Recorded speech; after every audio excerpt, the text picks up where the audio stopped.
I think. No, am I having problems? This is Shea Gilgeous-Alexander, and I'm down to dunk. This is Jay Will, and I'm down to dunk. They had. Here we go. I'm Isaiah Hartenstein, and I'm down to dunk. I hope savior of basketball has won. Well, the Dorchester Chamber has been going pretty well. I'm Aaron Wiggins, and I'm down to dunk. I'm Chet Holmgren, and I'm down to dunk. I'm Mark Daigneault, and I'm down to dunk. He just does a big smile and I feel blessed by God to be here with down to dunk, be here with you. I'm Alex Caruso, and I'm down to dunk. I'm AJ Mitchell, and I'm down to dunk. This is Isaiah Joe, and I'm down to dunk. Oh, jeez. Are you going to sing it good enough for me to guess it, or? Panhandle. Jeez. I'm tweaking. Name 2 famous Oklahomans. Myself and Jalen Williams. Is that a crazy answer? All my friends call me Bob. Where's Rachel? Unique story. You lived a whole life. Plain? Plain. This is Cason Wallace, and I'm down to dunk. This is Lou Dort, and I'm down to Dort. True blood Oklahoma. That's right. Pretty exciting, if you ask me. This is J-Dub, world champion J-Dub, and I'm down to dunk. And eat burgers. Welcome to Down to Dunk. I'm your host, Andrew Schlecht. We're part of the Athletic Podcast Network. Before I get to my friend, Michele Berra, I want to tell you about 2 other friends of mine, Aaron and Drew Reese of Shelter Insurance. You can call Aaron 405-773-5500 or Drew 405-478-7714 today. Listen, you're going to need good insurance. Everybody does. And Aaron and Drew can provide that for you. They can also provide you with trustworthy care with that coverage because they're both good, trustworthy guys. So give them a call or text today. These are Thunder fans. So listen, you can say, hey, what a win last night. Hey, down 19. Who would have thought? You can text them. You can call them today. Support the people that support Down to Dunk. With me, rarely on a Monday morning, is Michele Berra. Michele, what's up? Well, as you can tell from my beard, this is not a working day for me. I'm just home doing stuff like renovating the some of the floors of my house. So nice vacation where I don't work for my actual company, but I do work anyway. Yeah, I hear that. It's a homeowner life right there. You got to take days off to work on your house. I know that life. Listen, the Thunder played against the Memphis Grizzlies yesterday, and they beat them 114-100. And you'd think, oh, if you're just box score surfing after the games, you're like, man, Thunder just kind of cruised to another win. Nope, they stunk to start this game. Yeah, it was really rough, and some of it was just shot making. I thought that the Grizzlies made a lot of tough shots, and the Thunder missed everything. Alex Caruso just had just these completely wide open threes on the wing and just clanks them both. He did finally get one to go in at the end of the third quarter, and you could see the relief on his face, and he fist pumping, just like, I can't, finally got a shot to go down. Yes, was genuinely happy. Yeah, for that to go down. Yeah, it was a rough game to start, but then the third quarter comes around and they demolished them, and largely with the MVP, Shea Gilgeous-Alexander, who looked like the MVP yesterday. We'll obviously talk more about him. But then AJ Mitchell continues to cook, and he was awesome yesterday. 21.6 rebounds, 4 assists, 3 steals yesterday, 2 of 3 from 3, 8 of 15 overall. What stuck out to you most, Michele, during this one? I mean, I think that the issue was basically the shooting. I mean, OKC was just not hitting anything, and I mean that creates a lot of I would say flow that is not a good one. Like you go into a wide open shot, the defense cramps and cramps and cramps all the spaces, leaving you more open shots, and you don't hit them. But I think that the thing that stuck out to me the most is that during the halftime break, I think that David Accione was the one who talked with Paris Lawson, and he basically said, "Yeah, I mean, we are not doing a good enough." I'm not using his exact words, but the theme was, "Hey, we're giving up too many wide open shots." Yeah. And I mean, it's it is what happened, and sometimes it's what the reporter wants to hear.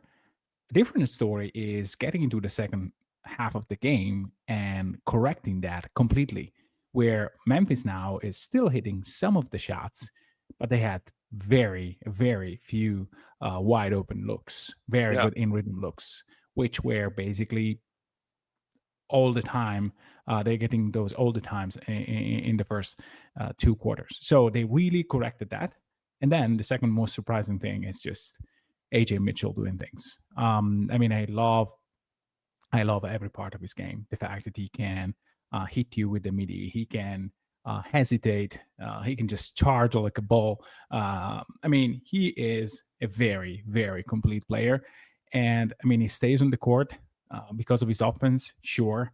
But defensively, he made like a few plays here and there, like quarterbacking defense. I mean, he's just a wonderful, wonderful NBA player. And I'm so glad that the body transformation that he had during the season, because it's apparent he is bigger, he's stronger, paid off immediately for him. That is not something that happens. I mean, you go through like a very big change in your body, and maybe the shot suffers. Cole Cason Wallace last year, he was a very good shooter, change his body muscle. He gets better defensively, but offensively, not so much. With AJ, he's working on both ends, and I am in awe for this guy. Yeah. I mean, he can get in the paint whenever he wants. His passing is really good. Yeah. He can shoot threes. The mid-range jumper hasn't even really fallen yet for him, but he can get to that spot and he can rise up. Yeah, there's nothing about it that looks like, oh gosh, why is he doing that? Yeah. It just feels like, oh, I don't know why that's not going down. Like it's according to NBA.com, he's shooting 23% in the mid-range so far this season. So like that's going to fall. I don't know, man. Like that, like Presti did it again. Like there's just no question. Like Presti and his staff did it again with the draft. And they clearly targeted this guy. The way that they approached the draft with him is that they had to make multiple trades to get up to the spot where AJ was going to be. And I have no doubt that like that's the guy they were after that whole time. Was that okay? We're gonna trade Lindy for a pick. We're gonna trade this pick and that pick. We're gonna get up here, and then they finally got up to the range where AJ was going to be. And I think it's just kind of like begs the question, like where's everybody else with scouting AJ Mitchell? It's like the question that I leave myself asking. It's like, where was everybody else? And this happens from time to time where like a second round pick slips through the cracks. That's really good. But we're talking about a guy that would, if you did a redraft, and it's a bad draft to do this in, but like if you did a redraft, like he's a top 10 pick in the draft. Yeah. Easily. If he was on Washington or if he was on Brooklyn or some team that just needed somebody to score, I mean, the guy could be averaging like 25 and 5. Like I have no doubt about that. Yeah, but even if he goes and averages 16 and a half, 4.5, 3 rebounds, that is top 10 pick anyway. Like, it's not that you need to be a 25 points point guard in order to be a top 10 guy in most drafts. And again, you mentioned the pass, and then I have to say something about Sam Vecini. But I mean, the pass that he had, I think at the end of the third quarter, where it was this the pass that led to Caruso, kind of three.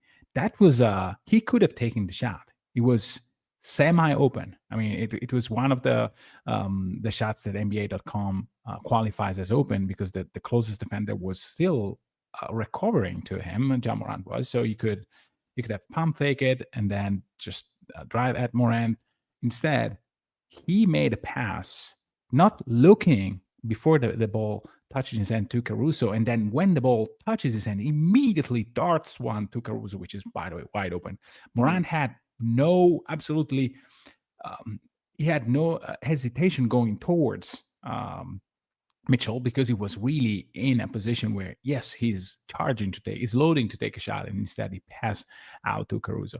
About Sam Vecini, I mean, after the draft, he said, I'm a little bit puzzled by OKC's draft. I mean, I would have taken AJ Mitchell with the 20 something pick and paid a second rounder to get him, not the other way around. I mean, he said that literally, I would say 10 hours after the draft. Shout out to Sam. He is still the greatest. Yeah. Also, though, the Thunder got AJ on a 2-way contract. Yeah. I mean, that's part of the deal.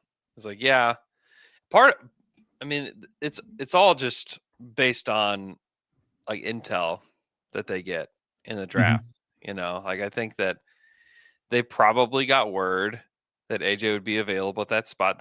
They clearly had some affinity for Dylan Jones, and you know, sometimes you're right, sometimes you're wrong. Yeah, but they got AJ on that 2-way contract, which I think was pretty key, and now they have him on like one of the best deals in the NBA.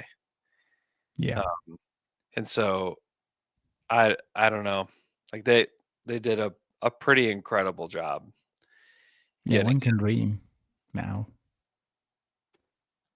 Yeah, it's wild, and I can't wait to see. I can't wait to see the 3-headed monster of Shea, AJ, and J-Dub together, because that is going to be crazy. And then you pair those three with Hart and Chet, who have both been awesome. Both those guys are awesome yesterday. Oh, yeah.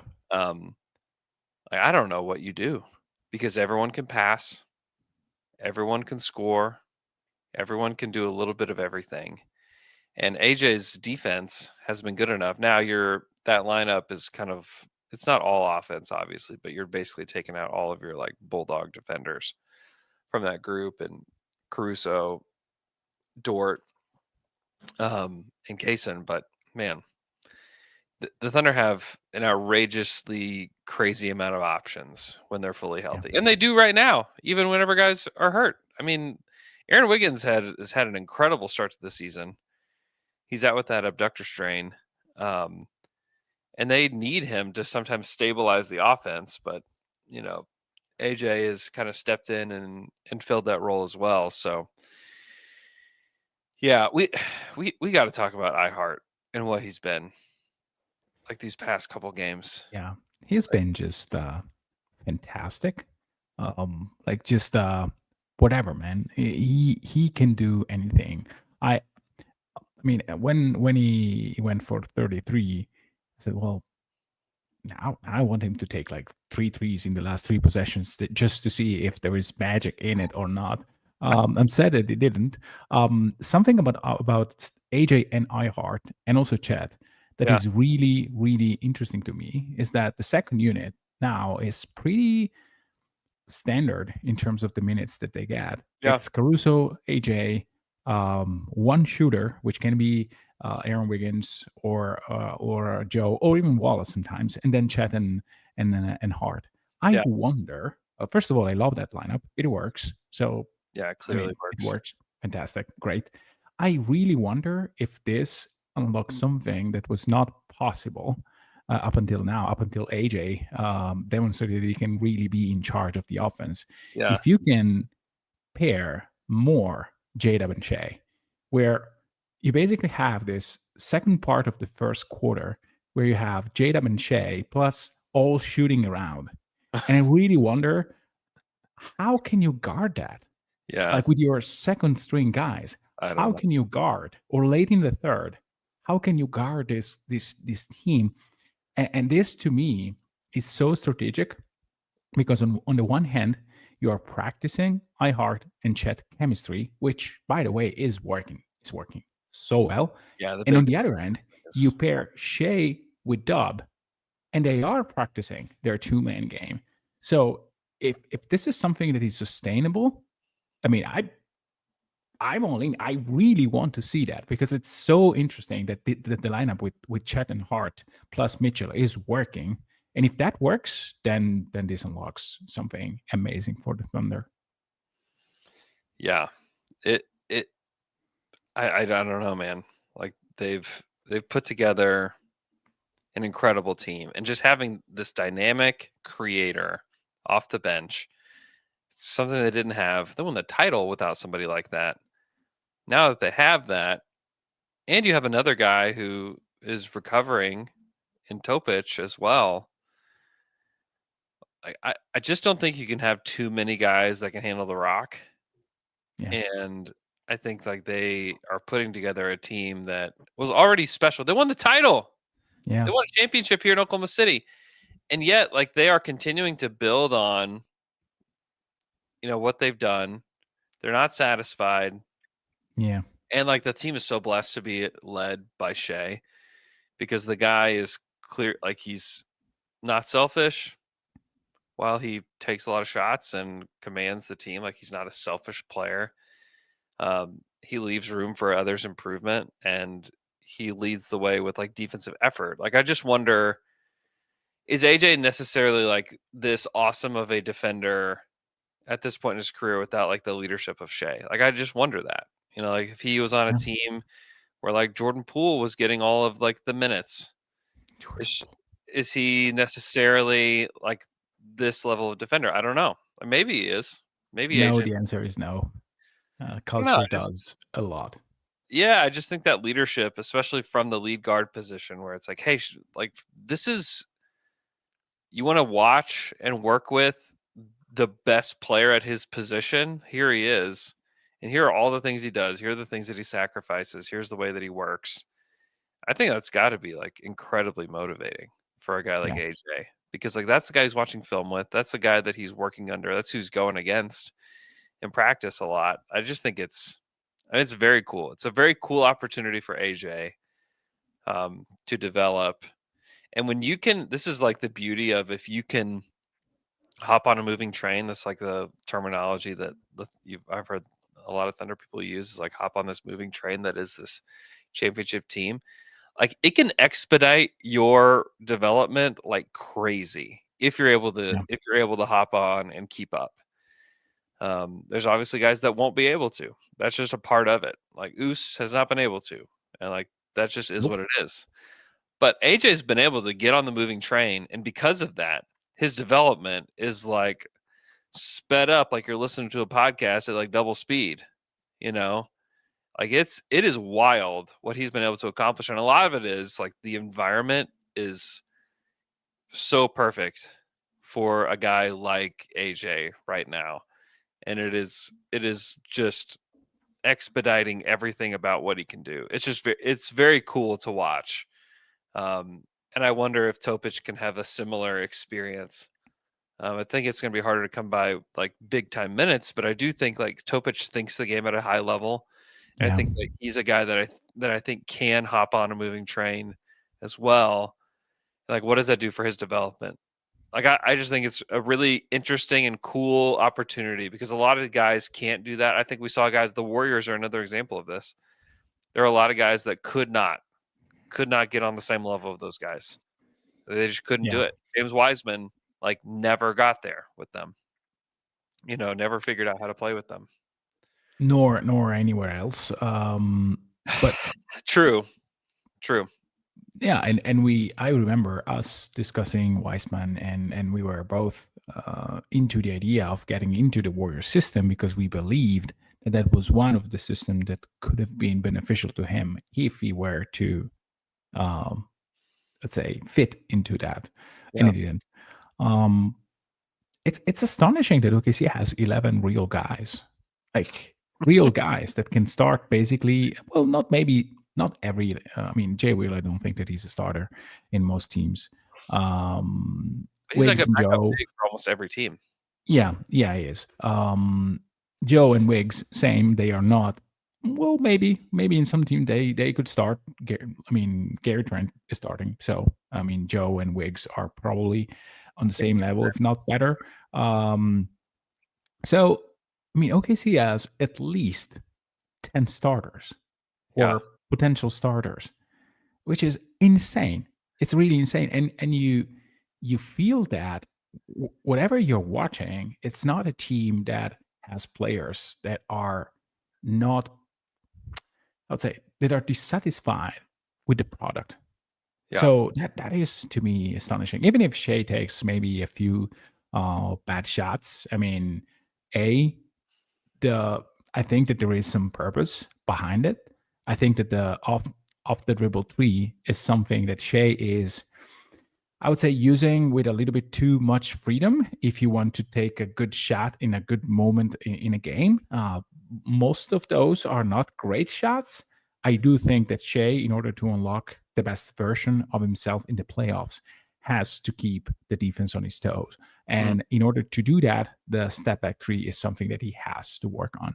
And if you don't do it with game reps, then it's bad. But it's the only thing that you can point at as, yeah, that's a bit rush, or that's a bit weird. But A, he's a superstar, so he's elected to do whatever. And B, it's not like he's taking 12 bad shots a game. It's probably 4 that you can. And again, would you take that off his plate? I don't think so. Again, Coward changed the way in which he was guarding him because of those shots, and he got like more points of the next possessions. Yeah, the regular season has to be used as like a laboratory for these guys. Like they can't, like, you want to play really good basketball and you want to play like good process. Like, yes, absolutely. But you also need to use it as a space to explore, like, what else can I be? What else can I do? And Shea and Amick was asking Shea about this at post game Friday. I read that. Great stuff from Sam Amick. Go to theathletic.com/down-to-dunk and subscribe and read Amick's article about Shea. But, you know, like, he was asking Shea, like, basically, like, how much better do you think you can get, or how do you stay focused, you know, and, you know, come back, and like, how are you attacking, trying to repeat? And he's got some really good stuff from him. So definitely worth it. And this is how the what I'm saying is kind of how Shea's approaching it. Like, he wants to kind of figure out what are his limits as a player and where can he improve. You know, I think when he sees his limit, he doesn't see it as a limit. He sees it as like, oh, that's just an area I need to improve at. It's just what I got to get better at. And those 2 back-to-back step-back threes were just like, what do you do? I'm sitting there with Asher, and we're watching the game. We're also studying for like this vocab test that he has today, and he just starts screaming. He like screamed after the first one, and then he just like lost it after the second one. Those are shots that are so hard, so freaking hard. Yeah. By the way, I love the Rondo quote. I mean, the Rondo quote was great. Yeah. That's a very tangible way that he can get better, is by being a coach on the floor. And he even like acknowledged, and if you missed it, he basically said, like, players say that like playing against Rondo is like playing against a coach. Like, he knows all your plays, he knows everything you're gonna do, and he's like, I want to do that, and he's like, and I have a long way to go to get there. That was great. Which is amazing that he picks something that is not his DNA. I mean, I vividly remember us discussing the first year after Chris Paul was gone, the offense, and I repeat this many, many times because it is astonishing to me to look back and see the development. But anyhow, I remember us or here or on the Dream Team discussing, hey, when Shea is on the floor, the offense doesn't flow in the same way. When it's Muscala, it's Kenrich, it's other guys, the offense flows much better. Yeah. Like, it was not a crazy sentence back then. It was actually watching games and seeing that whenever Shea was on, the team was scoring more, but the offense was not the same. Right now, I almost never have that feeling. And it's through growth of Shea as a playmaker, as recognizing situations much better.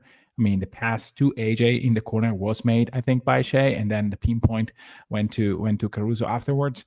These kind of reads that Shea can make now are such a different from like just a few years ago, and it's incredible. And the fact that he recognized that, understanding the game, understanding what the other team wants to run, being a coach on the floor on both ends, it's something that he needs to work on, that he wants to work on, which is the crucial part, like wanting to work on something. It's just it's music for everyone's ear in terms of guys that are either on the team or following the team or rooting for this team. Because if your superstar pinpoints exactly what is bad at, bad, air quotes, Right. bad at, can improve on, it's just fantastic, especially if you can see already developments on that, because A, he knows, B, he's working, C, the work is paying off.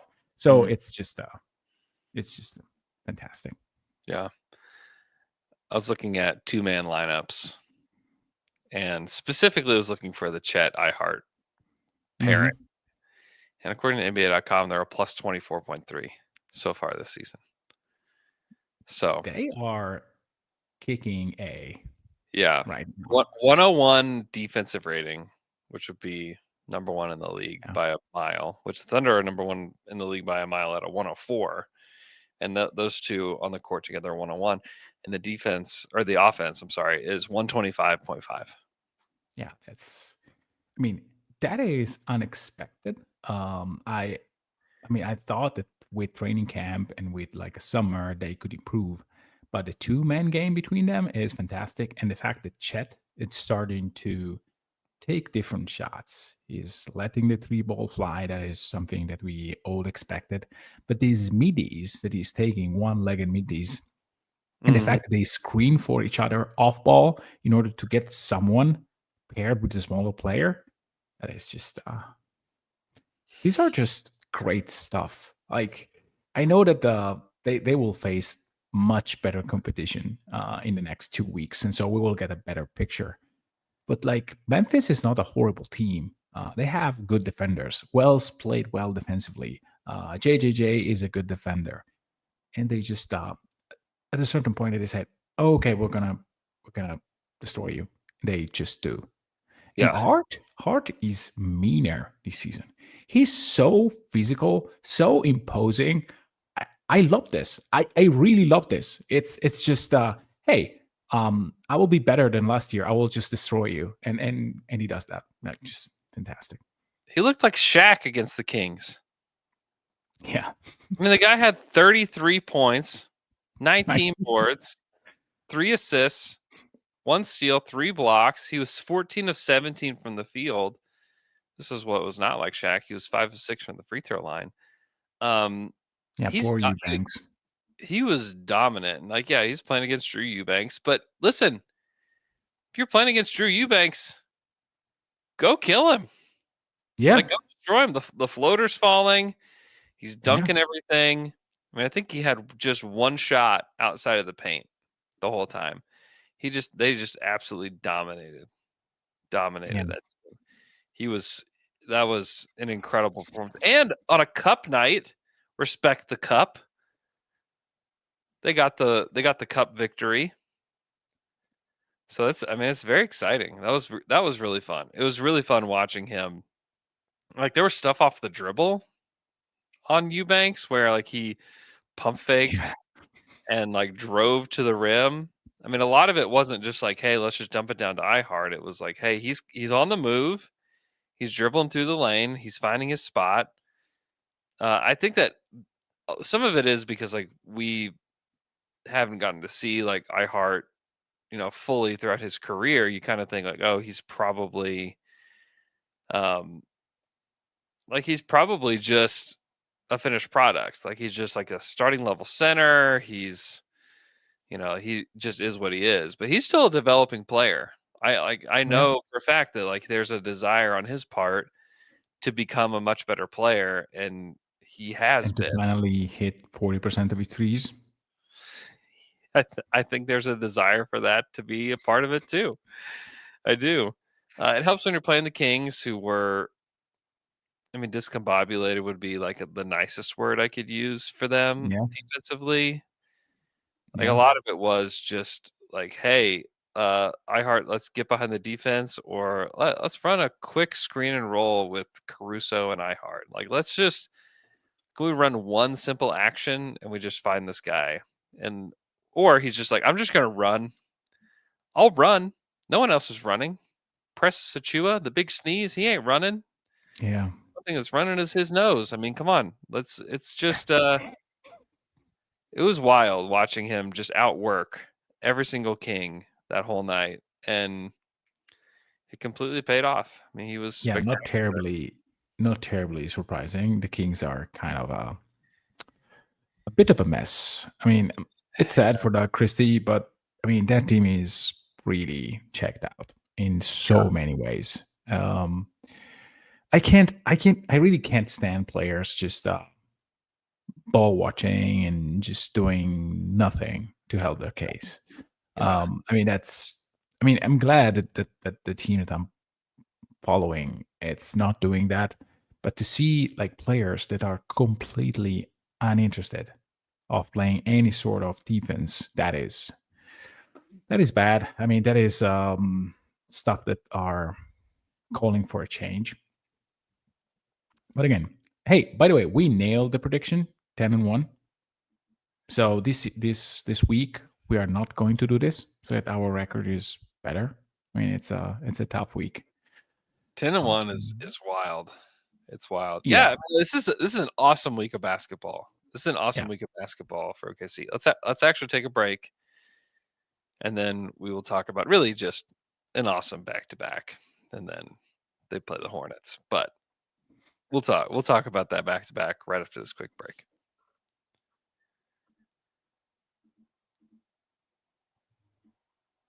And we're back after that quick break. I want to tell you about our friends over at Ring Family Dentistry. Ring Family Dentistry takes a straightforward and honest approach to dental care.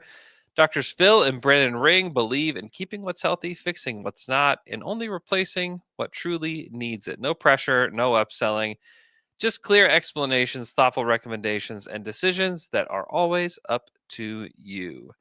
Ring Family Dentistry is a true family practice with a laid-back vibe, modern tech, and high-quality work, including same-day crowns, even for your front teeth, plus implants, bridges, root canals, and clear aligner therapy, all offered in-house. Call to schedule your appointment at 405-621-1555 or make an appointment online at ringfamilydentistry.com. Support the people that support Down to Dunk. The Thunder play a home back-to-back, probably the most fun home back-to-back of the season. There is a Sixers Hawks home back-to-back that's kind of fun. Mm-hmm. There is let's see if there's any other. There's road back-to-backs. There's like Bulls Knicks. That's fun. That's road. But yeah, this is Knicks Pistons is pretty fun. That's a home back-to-back in March. Yeah. But doesn't get much better than Warriors Lakers back-to-back. Steph Curry's been out with an illness. Hopefully he'll be back. You want to see Steph play in OKC. And you want to be a little bit tested as well. Now, the Thunder are clearly not full strength without J-Dub and Aaron Wiggins, but, and Dort as well. Like, you're going to need Dort, especially on that second night of a back-to-back. But it'll be interesting to see who all gets to play and who all plays. Like, does Chet play in the back-to-back will be a question I have, especially since it's home. He's which one? Yeah, I would choose the Lakers if I'm them. Yeah. That's the one that I would choose. I mean, he's still standing at the end of the games for his press conferences. He's not sitting down at the table. He's standing. So obviously the back is still bothering him to a degree. Mm-hmm. So yeah, I wonder what that looks like for them. But yeah. I wonder if it makes any sense for him to play just low minutes, but playing like maybe playing 15, 16, 18 both nights instead of playing one game 34. It's a little bit tricky to maneuver, but Yeah, I could see that. That really would be interesting to see, like if because I mean you could do it. Like Jay Will's a good player, and Ihart is obviously dominating, and Brandon Carson is serviceable. Hey, you could play BC. Yeah, why not? Yeah, I'm intrigued. I mean, the Lakers obviously won't be full strength either, without LeBron James. But yeah, those are like the two biggest tests they've had since Houston. Really, I know like the Blazers were good. The Clippers were just hot garbage to start this season. Yeah, not really improving. That is welcome news for the Thunder. I mean, if they keep their projected winning record, that would be amazing for OKC. I mean, they really have a chance here. If something goes oddly wrong for the Clippers, not very oddly, by the way, I think they will be probably searching for some short-term stopgap during the season. I think that there might be a way to get a player that could help them this season. I'm not sure if there is a great appetite to go long term though, because it's true that after 2027 they have basically cap clean and they can start over, and I think that they want to do that. They should at least. They'll be better. Like they'll play better than this. Like I think like Zubats can be a little bit better defensively. I think that Harden has had a decent start this season. I think he can just shoot better. He's shooting 44% from the field. You know, like that's just not ideal. But also, it's like you're missing Norman Powell, who was amazing for them last year, and you're filling in with Bradley Beal, who's averaging 8 points on 8 shots. And then you're relying on John Collins, who hasn't been on a winning team since that Hawks team that went to the conference finals. I mean, I don't know. There's a lot of talk about those two in particular just kind of coming in and filling in for Norm, but Powell is just a much better player than those guys, like just flat out. Flat out, yeah. Where do you get the improvement from? Because like you are going to miss, Kawhi's going to miss time.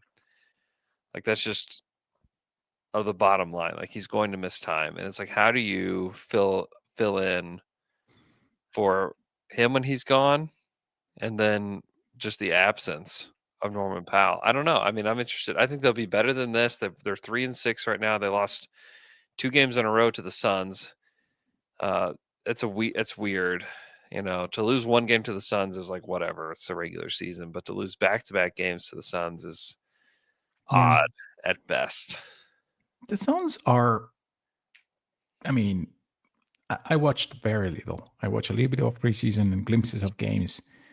They don't play bad, which is good. They don't have too much high-end talent. I would say they don't have high-end talent, but they play well. They are organized. I mean, they play a decent brand of basketball, and sometimes against a team that it's not really into playing any defense, or at least not doing that consistently, even if they have personnel. I mean, talking about the Clippers, I think that it's enough sometimes. But again, they really need to correct course. The Clippers do. Otherwise, it's, I mean, again, for OKC, it's fantastic. If they don't, it would be amazing. Yeah, please don't course correct, Clippers. Yeah. I think that to some degree they will, and they will stumble into the 10th, 9th spot in the Western Conference, maybe battling for the play-in, which is a sad place to be after everything they did. And again, this, I mean, we have yet to understand what will happen about Kawhi, if anything will happen this season. So there is still a lot of variance that can come into the Clippers season. But the Encore product, boy, oh boy, that is not good. No. Yeah, hopefully it stays that way. That would be very cool if they would just stay Don't be like too greedy. Don't be too greedy. Dude, I'm insatiable. It's insatiable. Like You're the greediest. I've always have been. I always have been the greediest guy for the Thunder. I want them to go get AJ. Go get AJ Mitchell. Yeah. Too bad it's already here. He's already here. They already got him. Golly. Yeah. It's awesome. It's so crazy. It's so crazy. So obviously the Thunder are missing our guy Lou Dort, your guy Lou Dort, who hasn't really even played all that well so far this season. Shoulder injury, so he's on the mend right now. Aaron Wiggins on the shelf as well. Obviously, J-Dub on the shelf, who was like undoing his hair on the bench last night. Yeah, that you have some very weird hair last night. He's just so just comfortable just being around that he's just like, I'm just gonna take my hair out on the bench. Oh man, it's so funny. He's so funny. I love this first iteration of hair, like the very high ones that he never ever showed us again. I think that was the best look that he had. I know, like his look, his college look is like basically what it was, and then he had it. And rookie season. I mean, he did the entire rookie season, and then that was gone. Or I mean, he can do whatever he wants. But still, the last night look not equally great in my opinion. What are your thoughts on the rookies? Barnhizer and Youngblood got a little bit of run last night. It has not been like the revelation that we thought it might be, especially for like Barnhizer. I think there was like some expectation with like the way that he played in the preseason, and part of like we have to remember is like he played at least at one point. I need to look and see if that was still the case, but I think he played the most minutes of anybody in the preseason, like period. He played a lot, and so I do wonder, like what does it look like for him? He's on a two-way. He's not guaranteed, that last roster spot. But I just want to get your thoughts on Barnhizer and Youngblood so far. I tried to be the first one on Youngblood's island. I'm still alone. I don't think that he showed a lot in terms of being able to be available for shots and being able to play normally good defense.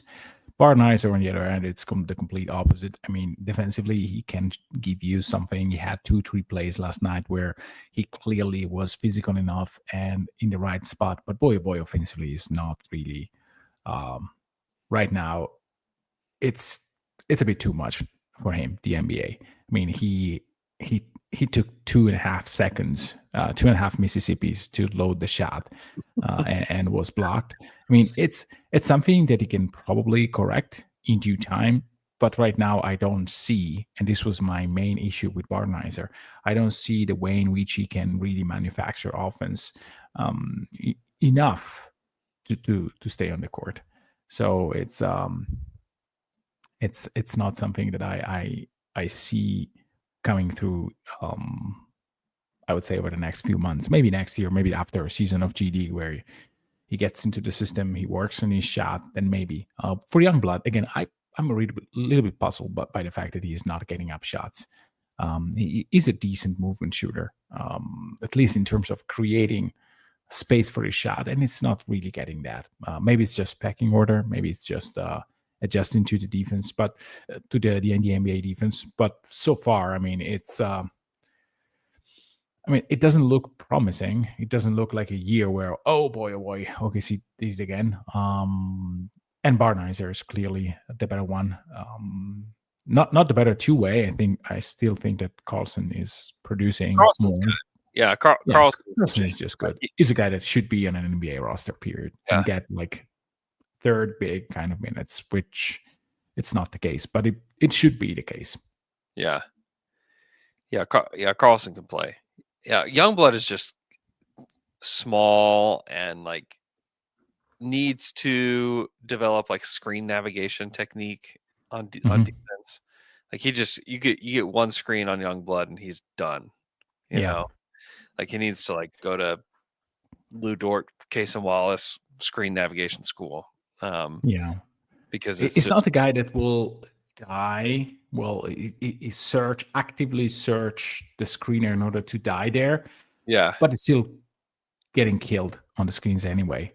You can see players just going softly towards the screen and say, "Oh, too bad, I got screened out." No, Sure. this is not what No, what he's is trying. happening. Yeah, He's he's trying, really but it's trying. just He's really trying. getting Yeah. getting the screen in his face. By the way, don't want to really talk too much about the refs, but yesterday it was extremely perplexing to me. Not really decisive in any way. Not saying that um they had calls on OKC in particular. It was, I think they were completely out of control, and it ended up being quite risky in some moments. I mean, the foul that the Ja did on Chet, Yeah, that was that was not a good one. Like, just it's it was really not a good one. Thank God that the game got out of hand for the Grizz, and so there was no reason to be feisty. yeah. But if you leave stuff like that, and also OKC was allowed to basically manhandle people in the paint. I Mhm. mean, I did not understand that. It's, again, I mean, it's fine to have a physical game, but there was just inconsistency and bad plays here and there, both sides again. And again, I don't think that it was skewed towards Memphis or skewed towards the. I just thought it was bad. Yeah, I agree. I thought the officiating was pretty putrid yesterday. Yeah. It's just, like, inconsistent across the board, and like you said, like, not necessarily like, oh my gosh, they were so in favor of the Thunder, or they're so in favor No. of the Grizzlies. It was just like this was a crew that was like relatively inexperienced that just was making just some of the most perplexing calls. But Yeah, or not making them sometimes. oh yeah, and I don't know, like officiating is hard, but like the NBA officials need to be better. Like Yeah. if you want to go go remind yourself that like these refs are actually pretty good, not the guys last night, but on average, NBA refs are pretty good. Like just go watch college basketball for like Yeah. watch Yeah, like yeah. 2 college basketball games. You'd be like, oh, Yeah. okay. No, I mean, there was Zach Zarba, so I expected a little bit better than Yeah. what the product was. The other two, I You're sometimes you're only as good as your worst official. definitely. Yeah, it was the case. But anyhow, I think that it's also a great sign that, I mean, even when things are not really going well, or when you feel like you're not officiating in a proper way, you keep your just cool and you're calm.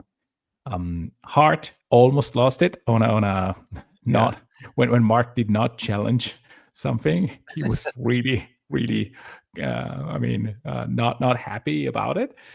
It was almost fun. I think that he was, for the most part, he was having fun. But yeah, a note on the game that I think it was a little bit not in tune with what the NBA should be.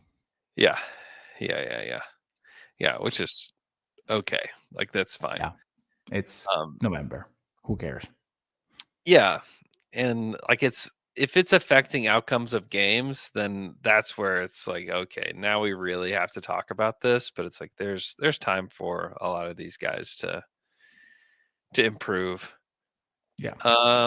Okay, so I'm just looking at the Cup game schedule specifically because I'm just into the Cup. So the Thunder have the Jazz, not this coming Friday, but the next.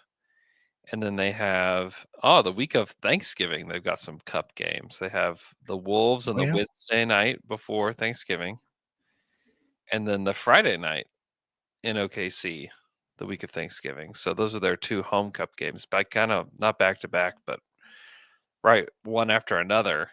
Yeah. Man, really hope to see the Thunder back in Vegas this year, and hopefully they can take the Cup, because this is about the best Cup schedule you could get. And so yeah, I would say that it's I mean, you get the bad teams on the road, you get the semi good teams on your home court. Yeah. Can't ask for more than that. No, it's awesome. Yeah, it's amazing. Okay. Yeah, it is. Anything else on your mind before we get out of here, Michele? Before you get back to your painting? No, I'll go back to paint. I will pick up kids from school doing dad things today, which I don't get to do too often. So There you go. fantastic. Nice. I'm going to. I don't know if I'm going to be on it or if I'm going to be just producing it. I'll probably just be producing it, but we're going to have a podcast on the Athletic NBA Daily Feed that's going to go live at, I believe, 11 Central Time, where the Athletic is releasing the top 25 players of the last 25 years. And we're going to do a little bit of a debate style stuff on that feed with Dave DeFore, Esper Henny, Fred Katz will be joining us. So go listen to that. We'll have a new episode of the OKC Dream Team dropping today. That's usually me and Rylan Stiles, and I don't know. I need to check the schedule, see who else. But anyways, that will also be released. If you aren't subscribed to the Patreon show, patreon.com/OKC Dream Team.